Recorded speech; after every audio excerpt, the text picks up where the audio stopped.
child stood alone inside a dead Sith temple. The walls were older than memory. The air did not move, and something in the darkness was whispering his name. No one else could hear it. This is the story of Darth Caldoth, the Sith who listened when the galaxy had already fallen silent. Long before the rule of two was ever carved into doctrine, long before empires rose again in red banners, the Sith were broken. The great wars had ended, had the survivors scattered. The Republic believed the darkness had finally burned itself out. But it had not.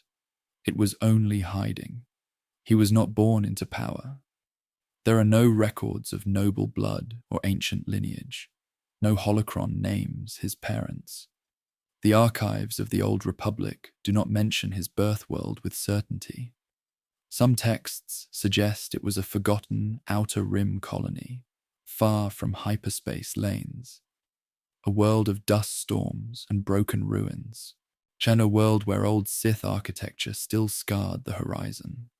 He was Force-sensitive before he understood what that meant. As a child, he would wander beyond the settlement's perimeter. Other children feared the abandoned structures carved into the cliffs. He did not. He felt pulled toward them, drawn by something patient. The temple was not intact. Its towers had collapsed centuries earlier during the Sith Wars that reshaped the galaxy. Statues of armored figures lay shattered across the sand. Their faces were eroded, but their presence lingered. He stepped inside alone. The first time, nothing happened. The second time, he felt it. A vibration beneath the stone. Not a sound exactly, more like memory pressing against his thoughts. The air felt thick. The shadows felt heavy. And deep in the dark corridor ahead, something waited. He did not run. The Force was quiet in most places, soft, natural.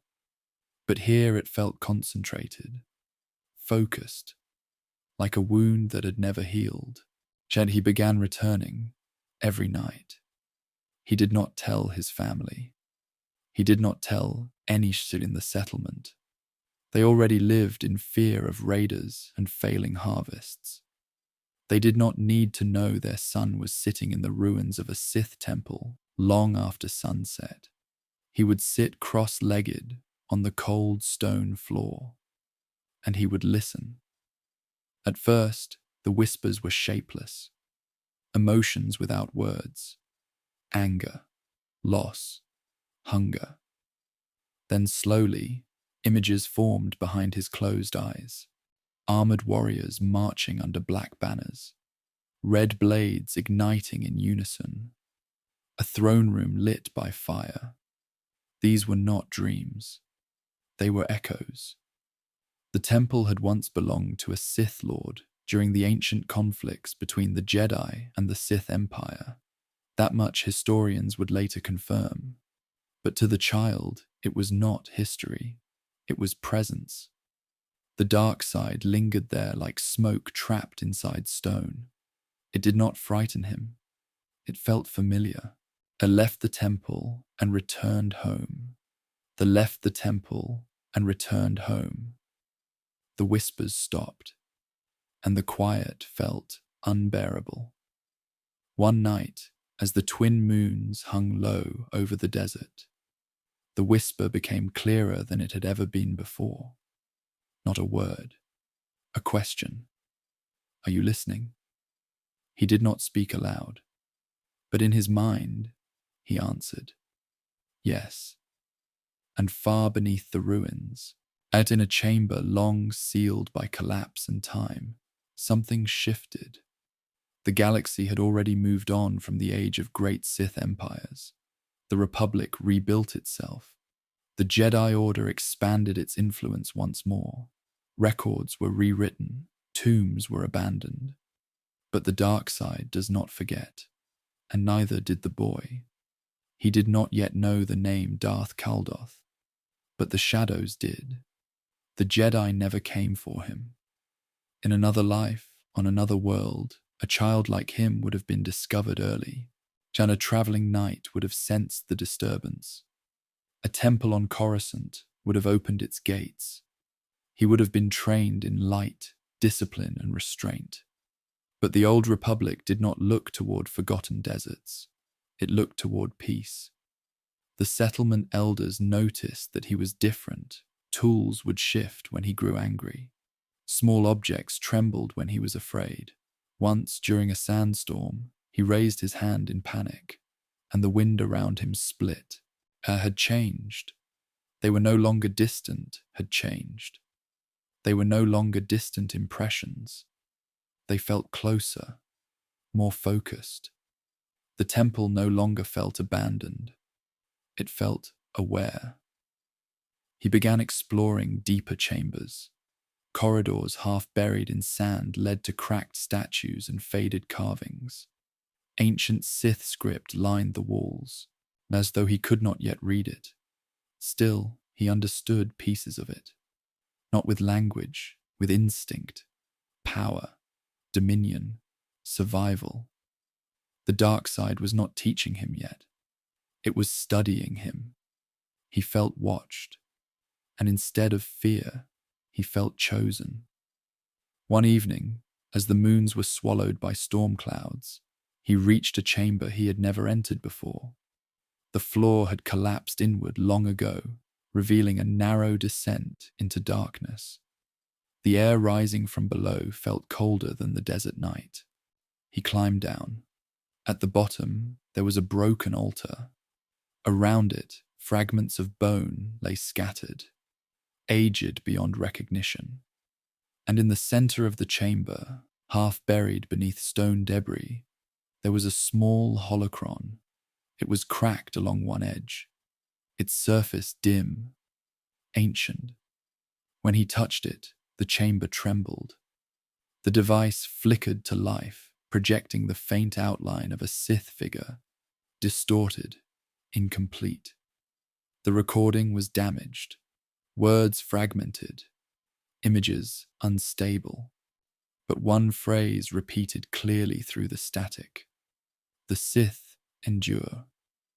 He did not fully understand what the Sith were, only that this presence in the temple belonged to them, that they had ruled once, that they had fallen, and that something of them remained. The holocron did not offer him guidance like it would to a trained apprentice. It did not teach him lightsaber forms or complex rituals. It showed him memory, battles lost, empires broken, masters betrayed. The dark side was not glorious here. It was wounded. For the first time, he felt something new within the whispers. Loneliness. The Sith had been hunted nearly to extinction after the Great Wars, their empires shattered by the Republic and Jedi forces. Survivors scattered across unknown regions. Some went into hiding. Some died protecting secrets that would never be found. The temple was one such secret, and he had found it. Days passed, yet he returned again and again to the chamber beneath the ruins. The holocron grew brighter each time he touched it, as though feeding on his presence, as though recognizing him. The force around him began to shift in response. Animals avoided him. The air seemed heavier when he walked through the settlement. He began to understand his isolation, not because others rejected him, because something else had claimed him. He stopped speaking to the other children. Her no longer whispered questions. It no longer whispered questions. It whispered instruction, not in words, in feeling, patience, control. Listen. And so he did. Far beyond the outer rim, in places the Republic had long forgotten, rumors still lingered of Sith survivors, of hidden masters waiting for the right moment to rise again.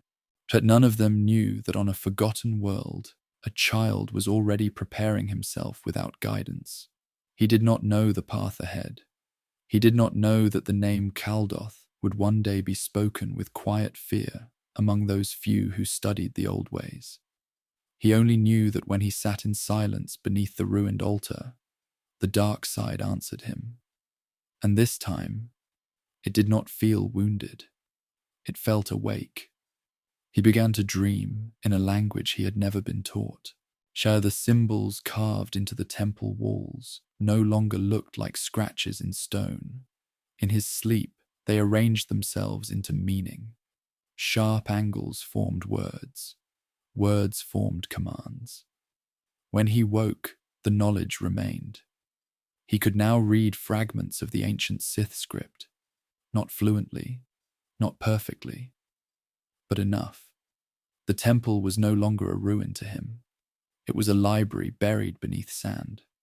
He moved deeper into its chambers, guided by instinct and something older than instinct. And the collapsed corridors that once seemed impassable began to feel deliberate, as if they were obstacles placed to test patience. He cleared debris with careful movements of the Force, slow and controlled. The effort exhausted him at first. His body trembled after each attempt.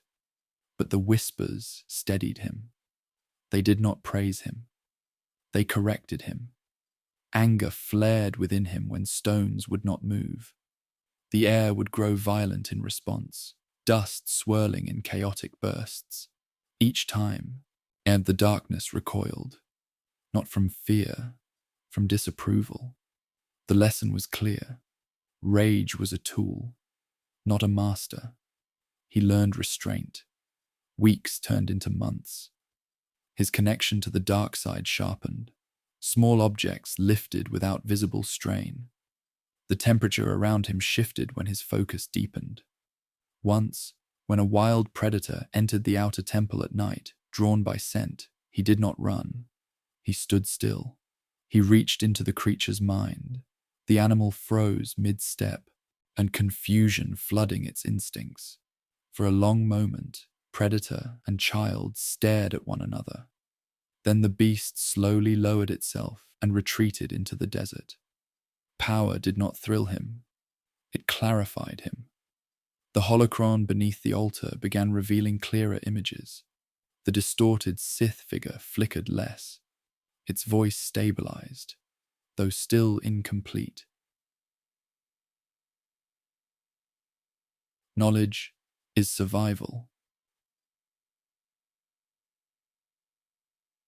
The dark side remembers.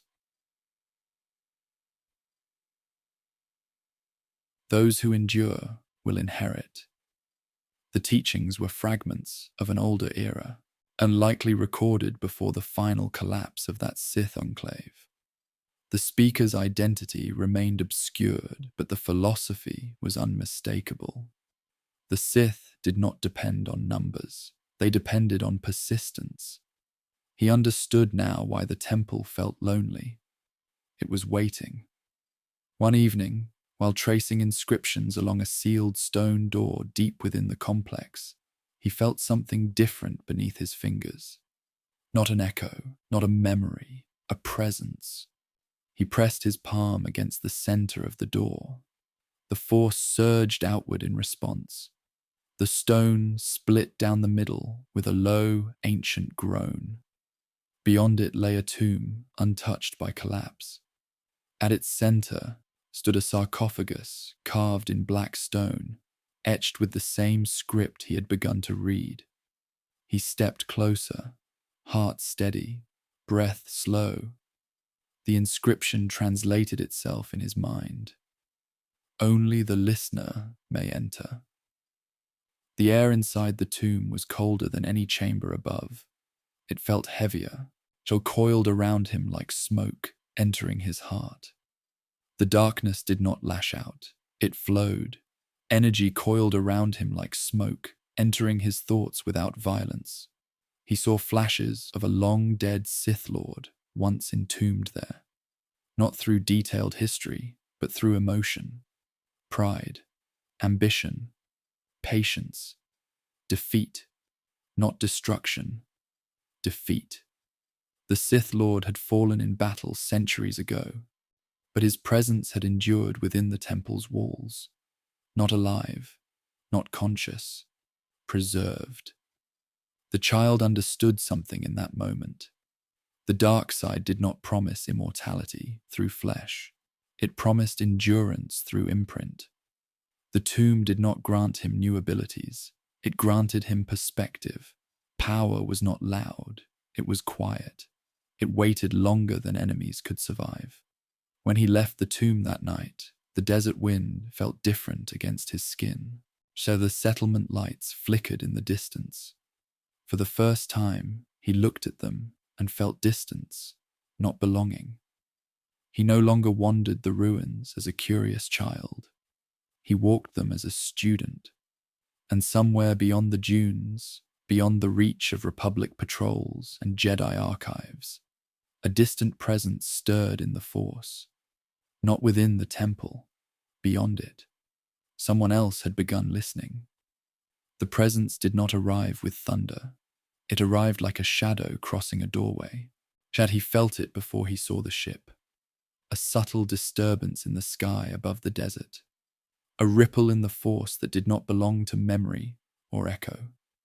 This was alive, focused, searching. He stood at the entrance of the temple as the vessel descended beyond the dunes, its hull dark and unmarked. It made no broadcast, no declaration. It did not need to. The ramp lowered slowly. A single figure stepped onto the sand. The man wore no armor of glory, no banners of empire. His robes were worn by travel and marked by ash and dust. But the Force around him was deep, controlled, coiled tightly beneath calm breath. The child did not run. The stranger approached without haste, each step deliberate, each movement measured. "You have been listening," the man said softly. It was not a question. The boy studied him in silence. The whispers within the temple had grown quiet since the ship appeared. Not afraid, attentive. "I have," the boy answered. The man's gaze shifted toward the ruins behind him. He closed his eyes briefly, sensing the layers of ancient presence embedded within the stone. "You opened the lower chamber," he said. Again, not a question. The boy nodded. A long silence passed between them. The wind moved sand across broken statues. Twin moons rose behind fractured towers. The stranger was a Sith, not of the great armies of old, not of public conquest. He was something rarer now, a survivor, so one who had endured the collapse of empires and learned to exist unseen while the Jedi rebuilt their order across the core. He had felt the tremor in the Force weeks earlier, a shift in balance from a world long believed empty. He had followed it carefully, masking his presence across hyperspace routes abandoned by Republic charts. He had not expected a child. "You were not trained," the Sith observed. "No," the boy replied. "And yet you found the tomb." "Yes." There was no pride in his voice, only fact. The man studied him more closely now. The boy's connection to the dark side was not wild. It was refined by solitude, guided by listening instead of rage. That was rare. "What did it teach you?" the Sith asked. "That it is still here," the boy said, waiting. A faint, almost imperceptible smile touched the man's expression. "Yes," he said quietly, "it is." He did not draw a blade. He did not test the child through violence. Instead, he walked past him into the temple. The boy followed without instruction. Inside the lower chamber, the Sith knelt before the cracked holocron. He activated it with precision. The projection stabilized fully for the first time, responding to his practiced touch. The recording spoke clearly now. "Knowledge is survival." The man extinguished the projection and turned to the boy. "The Sith do not die," he said. They endure, through memory, through discipline. Name will not remain, he said. You have name will not remain, he said. You have already stepped beyond it. The wind outside howled against the ruined walls. Sand struck stone like distant applause. The man extended his hand. Come, he said. The galaxy believes the Sith are finished. Let us prove them wrong. The boy looked once more at the broken altar, at the tomb beyond sealed stone, at the shadows that had raised him in silence. They did not whisper now, they waited. He took the man's hand. The temple did not feel abandoned anymore. It felt complete. And as the ship rose into the night sky, leaving the settlement lights far below, the child who had listened to shadows left his old name buried in the sand. The galaxy would one day know him differently, but for now he was simply an apprentice. The ship did not travel through the bright lanes of the core. It moved through forgotten hyperspace routes once used by Sith fleets during the ancient wars against the Republic, routes erased from public records after the fall of the old Sith Empire, routes known only to those who had survived its destruction. The boy stood in silence beside his new master, as stars stretched into endless lines of white. He did not ask questions, and the Sith who had taken him as apprentice did not offer comfort. He did not explain his past in full. He did not speak of revenge or lost glory. His presence in the Force was steady, contained, like a blade kept sheathed not from weakness, but from discipline. They did not travel to Korriban. They did not travel to Dromund Kaas. Those worlds were watched. Instead, they emerged above a barren planet in the Outer Rim, a world stripped of life long ago, during campaigns no Republic historian bothered to record in detail. The ruins below were unmistakable in design: angled towers, deep stone corridors, a fortress built not for beauty, but for endurance. The apprentice felt the weight of it the moment they descended. This was not a temple of echoes. This was a refuge. Inside, the chambers were intact, sealed from the elements. Holocrons rested on stone pedestals. Ancient weapons hung in silent rows. Sith script covered nearly every surface, carved by hands long turned to dust. The Sith are not extinct, his master said quietly as they walked through the main hall. They are diminished. The word lingered. Diminished, not defeated. The apprentice understood the difference. After the collapse of the Sith Empire's last strongholds, after Republic forces and Jedi Knights hunted down surviving warlords, and only fragments of the old order remained. Some fled into the unknown regions, some turned on each other. A few, like his master, chose patience. Armies draw attention, the master continued. Attention brings Jedi. He stopped before a sealed chamber door. We endure by remaining unseen. The apprentice listened carefully. These were not grand lessons of domination. They were instructions for survival. In the days that followed, training began. It was not loud, it was not dramatic. Ancient texts describing Sith philosophy. Ancient texts describing Sith philosophy before the Great Wars. Records of failed campaigns, accounts of internal betrayal that had weakened the Empire from within. The Sith destroyed themselves as much as the Jedi did, the Master said one evening, as they studied the fall of earlier dark councils. Pride without control leads to extinction. The apprentice absorbed every word. He learned meditation first, not the calm meditation of the Jedi, but the focused stillness of the Sith. The ability to let anger exist without losing command of it. To let fear sharpen awareness without dictating action. The Master tested him quietly, days without speaking, nights spent alone in unlit chambers, moments where the Force would press against him like a storm, as waiting to see if he would lose himself inside it. He did not. The boy who had once listened to whispers in a ruined desert temple now listened to something deeper: structure, purpose. The Sith were not dead. They were wounded. And in this hidden fortress, beneath a sky no Republic patrol would ever cross, a dying order was teaching itself how to breathe again. The apprentice did not yet know the name he would one day carry, but he understood this much: survival was the first victory, and the fortress had no windows.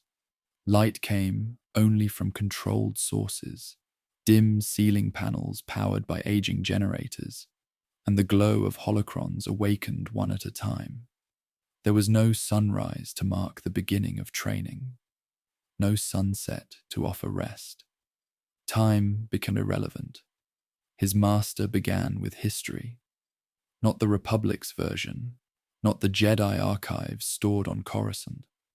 He taught him the Sith memory, the great hyperspace war, when Naga Sadow led fleets from Korriban and Ziost against the Republic, the counterattack that shattered Sith power, the centuries of rebuilding that followed, the rise of the reconstituted Sith Empire in the unknown regions. He spoke of triumph without pride, and of defeat without excuse. "We ruled worlds," his master said softly, "and we lost them because we believed power alone was enough." They studied the internal fractures that weakened the Empire before the final collapse. Rival Dark Council members who undermined one another, apprentices who struck too early, lords who mistook cruelty for strength. The lesson was clear. The Sith did not fall because the dark side failed. They fell because discipline did. Training expanded beyond study.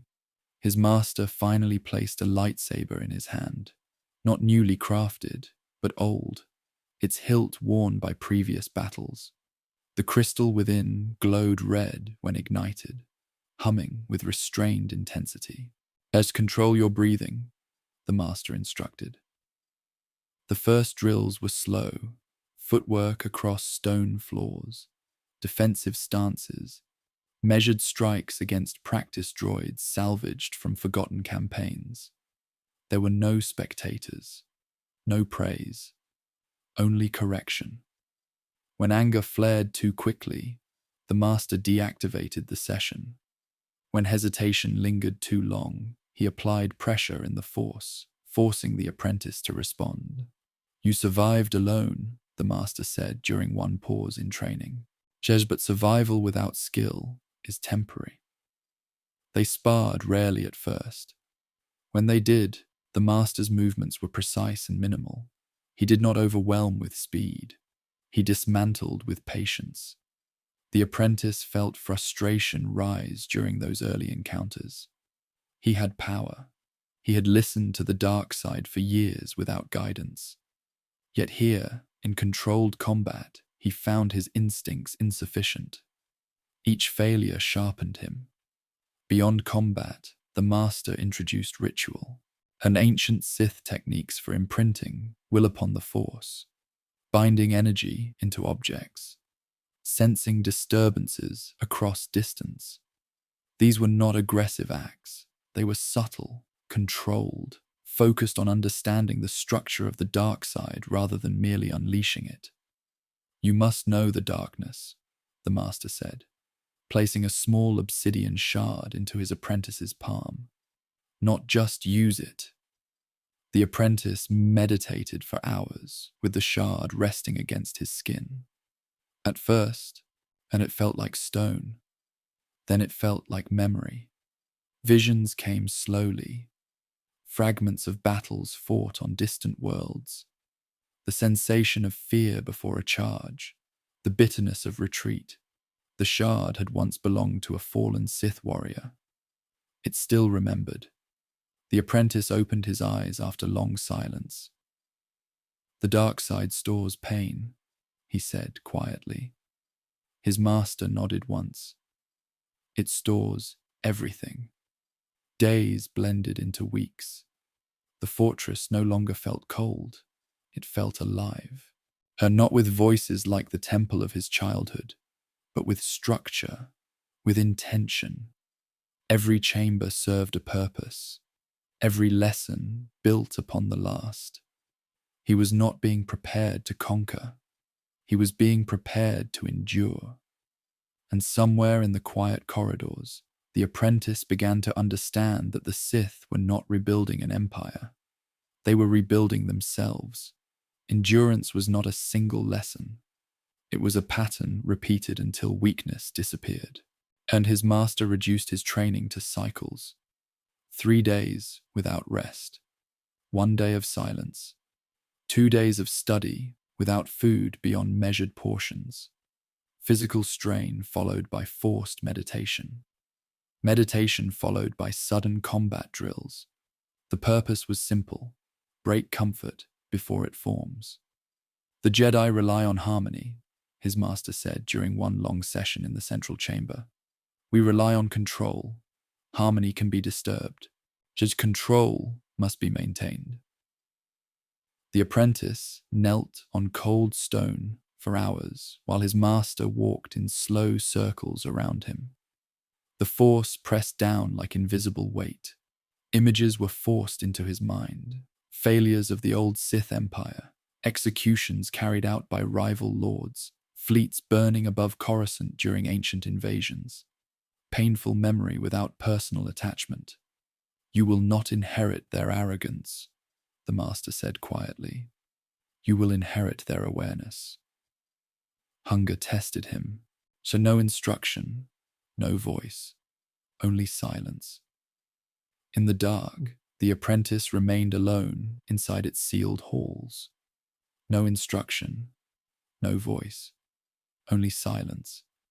In that silence, the fortress felt different, not empty, watching.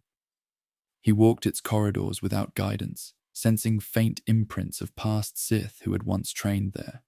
Some had likely died in battle, some may have been betrayed, none had left records of their final moments. She drew it inward. He slowed his breathing, drew it inward. He slowed his breathing, reduced his presence.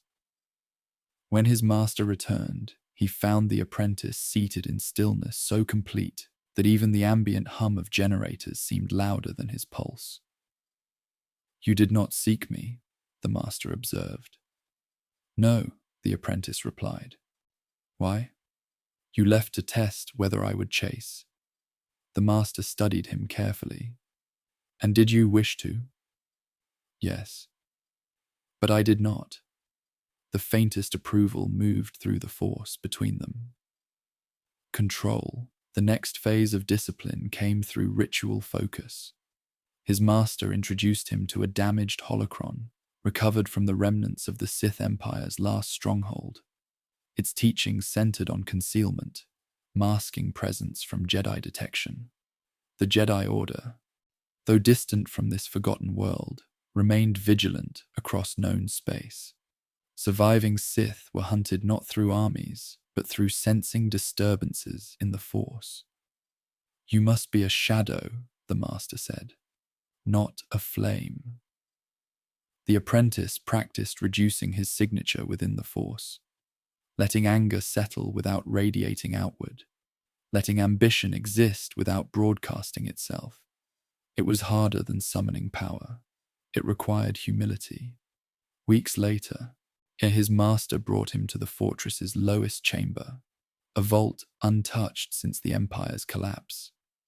Within it stood relics from earlier wars, cracked armor, broken lightsabers, Sith medallions once worn by commanders who believed conquest would last forever. The master placed one damaged saber hilt in his apprentice's hand. This belonged to a lord who charged into battle without patience, he said. He won many victories. He lost the war. The apprentice closed his fingers around the cold metal. Endurance meant surviving beyond victory. He looked at the relics not as trophies, but as warnings. When he returned the hilt to its resting place, he felt no desire for immediate glory, only preparation. The dying order was not teaching him how to dominate the galaxy. It was teaching him how to outlive it. The first true trial did not come with warning. There were no speeches, no ceremony, only a change in the air.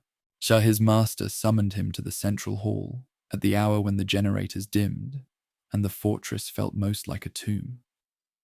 The torches along the walls burned low, casting long shadows across carved Sith script. "Today," the master said calmly, "you will learn what endurance truly costs." He led the apprentice through corridors he had never entered before, descending deeper than the ritual vault, deeper than the training chambers. The air grew colder, thicker, and at the lowest level stood a sealed blast door of reinforced durasteel, marked with ancient warning sigils. This fortress was not only a refuge, the master said. It was once a prison. He placed his palm against the control panel. The door groaned open slowly, revealing darkness beyond. The apprentice felt it immediately. Not an echo, not a memory, a presence. Inside the chamber was no beast of flesh, no chained prisoner pacing in rage. And the room was empty, except for a circle of Sith runes etched into the floor. "At the end of the Empire," the master said quietly, "a lord bound his own apprentice here for betrayal, not to execute him, to preserve him." The apprentice stepped inside the circle. The moment he crossed the runes, the force shifted violently. The air thickened around his throat, his vision blurred. Whispers flooded his mind, louder than the desert temple of his childhood, louder than the tomb. And this was not instruction. It was fury. The bound presence within the chamber lashed out instinctively, seeking escape through the living body that had entered its prison. The apprentice staggered, but did not fall. He planted his feet and steadied his breath. "Do not fight it with rage," his master instructed from beyond the circle. "Control it." The presence pressed harder, forcing images into his mind. Betrayal, duel, chains of energy binding spirit to stone, endless confinement, pain without death. The apprentice felt anger rise, not at the spirit, but at the weakness of the Sith who had allowed themselves to fall to such desperation. The chamber trembled. The spirit pushed against him again, searching for dominance. He did not shout. He did not ignite his blade. He reached inward instead. He remembered the hunger of the desert temple, the loneliness within the tomb, the discipline carved into him through silence and restraint. He did not reject the fury. He shaped it. A circle flared briefly, reinforcing the circle flared briefly, reinforcing the prison instead of breaking it. The spirit recoiled. The apprentice opened his eyes fully. "You were defeated because you lacked control," he said quietly into the chamber. The presence weakened, not destroyed, contained. Minutes passed before the force settled into stillness again. "Shall have consumed me first." A long silence have consumed me first. A long silence followed. Then, for the first time since their meeting in the desert ruins, the master spoke the truth that had waited between them. "You are ready to receive a new name." The apprentice felt no surge of pride, only weight. "A name is not a reward," the master continued. "It is a burden you must carry without breaking." He stepped back, studying the young Sith who had endured isolation, discipline, and confrontation without losing himself. "You will be called Caldoth." The name settled into the force around him, binding to his presence like a seal, not shouted, not declared across the galaxy, spoken in a dying fortress beneath a forgotten sky. The dying order had found its continuation, and Darth Caldoth had taken his first true step beyond survival. The fortress grew quieter after he received his name, not because training had slowed, it had deepened.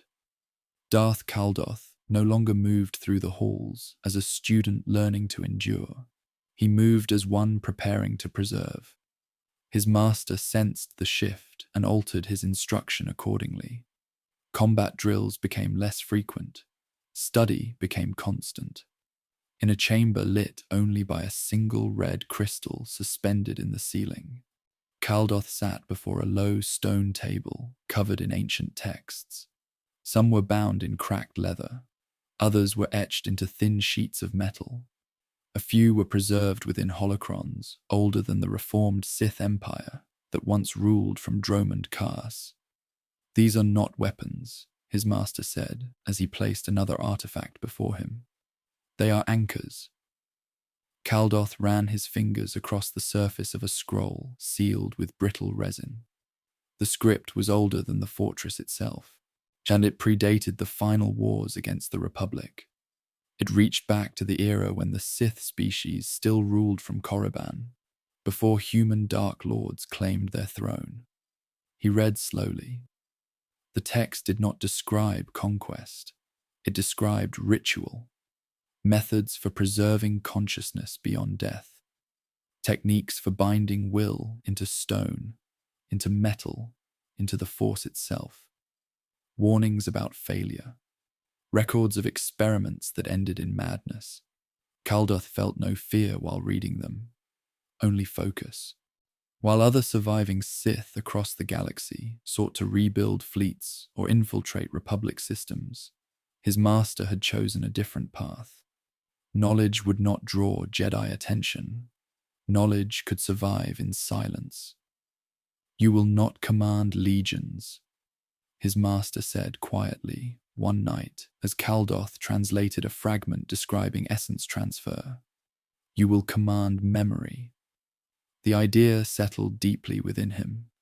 The Sith Empire had fallen more than once in history. During the Great Hyperspace War, and during the later conflicts that culminated in the Empire's near extinction. Each time, power concentrated in armies had shattered. But ritual endured. Holocrons survived, even when lords did not. Tombs whispered centuries after their creators turned to dust. Caldoth began cataloguing every relic within the fortress. He mapped their origin through cross-referencing script styles and historical records stored in damaged holocrons. Some artifacts traced back to the era of Nagasado, others to the later Sith Empire that warred with the Republic and Jedi during the Great Galactic War. He studied them not as trophies, as evidence. Each relic held imprint, emotional residue, pain from battles lost, pride from victories gained, hunger that had never been satisfied. He learned to sit with an object for hours, allowing its memory to surface slowly through the Force, not forcing it open, not overwhelming it with his own will, listening, just as he had done in the desert temple as a child. His master observed from the shadows, but rarely interrupted. One evening, Caldoth held a fractured medallion worn by a Sith commander who had died during a failed assault on Republic space. As he focused, the Force revealed flashes of hyperspace jumps, star destroyers emerging into battle, Jedi interceptors closing in. Then came the feeling, not rage, regret. The commander had believed the Empire would rise again through sheer force, and he had been wrong. Caldoth opened his eyes slowly. "Their mistake was noise," he said quietly. His master nodded once. "Noise draws hunters." The language of ritual was not written only in ink. It was written in restraint. Caldoth returned the medallion to its resting place and turned back to the texts before him. Outside the fortress walls, the galaxy continued rebuilding under Republic law. Jedi Knights trained younglings in bright temples. Trade routes reopened. so no one sensed the quiet work happening beneath this forgotten sky. Caldoth was not gathering soldiers. He was gathering permanence, and permanence did not require applause. It required patience. The holocrons did not open easily. Many were damaged during the fall of the Sith Empire, their internal matrices fractured by battle or neglect. Others were sealed by complex Sith encryption, designed to prevent rival lords from stealing knowledge. His master did not unlock them for him. "You will persuade them," he said. Caldoth placed the first holocron before him in the ritual chamber. It was triangular, dark metal, edged with faint crimson lines. Its surface pulsed weakly when touched, resisting activation. He did not force it. He closed his eyes and reached outward through the force, not with aggression, but with invitation. He allowed his presence to settle around the device slowly, like shadows spreading across stone. Minutes passed. Then the holocron responded, and a flicker of red light rose from its core, forming the projection of a long-dead Sith Lord. The image was unstable, but the voice came through clearly. "Power without understanding is decay." Caldoth listened without interrupting. The recording spoke of ancient experiments conducted on Korriban, of attempts to prolong life through binding spirit to matter. Some had succeeded briefly, most had failed catastrophically, leaving behind unstable echoes trapped between life and death. Shad the Lord's final words were not triumphant. They were not strong enough to contain themselves. The projection faded. Caldoth did not feel disappointment. He felt recognition. The hunger described in these teachings was not simple desire for control. It was the refusal to vanish. He activated another holocron. This one traced back to the reconstituted Sith Empire that once ruled from Dromund Kaas. It detailed rituals used by Sith alchemists during the Great Galactic War, to methods for infusing armor and blades with concentrated dark side energy. The images showed war, but the voice spoke of continuity. When the body fails, the imprint remains. Caldoth absorbed the lesson carefully. The dark side did not merely destroy, it preserved intention.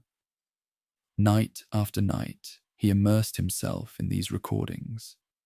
He studied texts describing Sith meditation practices used to carve one's presence deeper into the Force. He analyzed failures where lords lost themselves to madness after pushing too far into essence transfer. Each story ended the same way: lack of control. The hunger had consumed them before they could shape it. Caldoth began practicing small experiments under his master's silent supervision. He selected a simple object, a smooth piece of obsidian from the desert world of his childhood. He held it between his palms and focused, not on pouring raw power into it, but on imprinting a single emotion: patience. He remained seated for hours, breathing slowly, letting the dark side move through him in controlled currents. The stone grew warmer over time. Its surface darkened slightly, absorbing the presence he fed it. When he finally released it, the chamber felt subtly altered. His master approached and lifted the obsidian shard carefully. "It carries you," he observed. "Yes," Caldoth replied. Not loudly. "No." The master placed it back on the stone table. That is strength." The hunger within the holocrons called to him constantly now, not in chaotic whispers, but in steady pull. They offered methods to bind larger constructs, to attempt partial essence anchoring, to leave fragments of consciousness behind. He did not attempt them, not yet. Instead, he deepened his understanding. The Sith who had fallen before him had reached for immortality too quickly. They had mistaken force for mastery. Caldoth felt the hunger inside himself growing, but he was learning to feed it slowly. There was a difference between studying death and touching it. Caldoth understood this when his master led him to the outer valley beyond the fortress walls. The planet's surface was barren, scarred by ancient bombardment from wars long erased from Republic memory. Stone spires rose from the sand like broken blades. At the center of the valley stood a collapsed mausoleum. "This was not built by our order," his master said, "and it predates the Reformed Empire." The structure likely traced back to the era after the Great Hyperspace War, when scattered Sith Lords established hidden enclaves across remote systems. Many of those enclaves had fallen before the Republic ever learned their names. Inside the mausoleum, the air felt thin and sharp. Several sarcophagi lay shattered, their contents reduced to dust. One remained intact, its lid sealed with faded Sith script. "Open it," the master instructed. Caldoth knelt beside the sarcophagus. He traced the inscription carefully. It described a ritual of binding, an attempt by the entombed Lord to preserve his will beyond physical decay. Not true immortality. Imprint. Caldoth placed both hands against the lid and reached inward through the force. He did not push violently. He let the dark side flow outward in measured current, searching for resonance within the stone. The seal broke. The lid slid aside with a low grind, and inside lay bones wrapped in remnants of dark fabric. No preserved body, no suspended life. The ritual had failed, but something lingered. As Caldoth extended his senses, he felt it. A thin echo clinging to the chamber walls, not coherent enough to speak, not powerful enough to manifest. A fragment. He lowered himself beside the remains and closed his eyes. He did not attempt to command it. He listened. The fragment stirred weakly, drawn to his presence. It carried no clear memory, only sensation, pride, desperation, fear of being forgotten. The hunger was raw here, uncontrolled. Caldoth understood the mistake instantly. The Lord entombed here had attempted to anchor his full consciousness into stone without discipline. He had poured everything outward at once. The force had torn him apart. Caldoth inhaled slowly and did something different. He did not draw the fragment into himself. He did not attempt to merge with it. Instead, he stabilized it briefly with calm control. "Sure, you did not claim it," the master said at once. The echo dissolved quietly. His master observed without speaking. "You did not claim it," the master said at last. "It was unstable," Caldoth replied.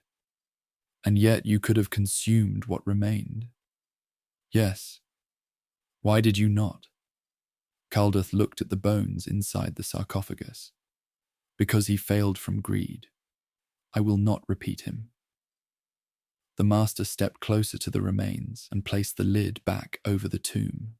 "The dark side feeds on hunger," he said quietly, "but it respects control."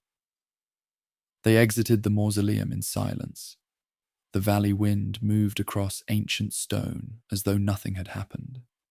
Above them, the sky remained empty of Republic ships, empty of Jedi patrols.